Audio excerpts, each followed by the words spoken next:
Police వ్యవస్థ అందరికీ కూడా అలాగే విద్యార్థులందరికీ కూడా స్వాగతం సుస్వాగతం చెబుతున్నాం. విద్యార్థులారా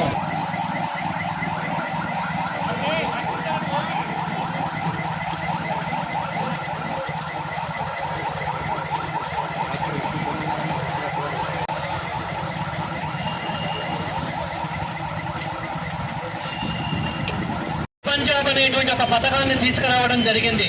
మాదక ద్రవ్యాలకు అలవాటు పడ్డ మనిషి తను చేయాల్సిన పనిని చేయకుండానే ఎప్పటికప్పుడుగా నిర్లిప్తంగా నిర్వీర్యంగా నిస్తబ్దంగా ఉండడం వల్ల రేపటి భారతదేశం మీ మీద అక్రమ రవాణా మరియు దుర్వినియోగంపై జరుగుతున్న పోరాటంలో క్రియాశీల భాగస్వామిని అవుతాననికే దుష్పరిణామాల గురించి సంపూర్ణ అవగాహన కలిగి ఉండి నాతో పాటు కల్పించడం కోసం యువతలో అవగాహన కల్పించే ఉద్దేశం గురించి మా సిపి మేడం గారు కూడా ఈరోజు మాకు క్లియర్ ఇన్స్ట్రక్షన్స్ ఇవ్వడం జరిగింది.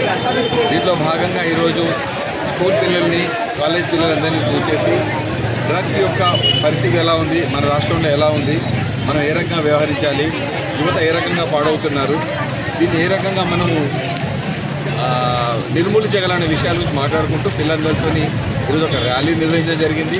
అదేవిధంగా వాళ్ళతో ప్లెడ్జ్ కూడా చేయించడం జరిగింది.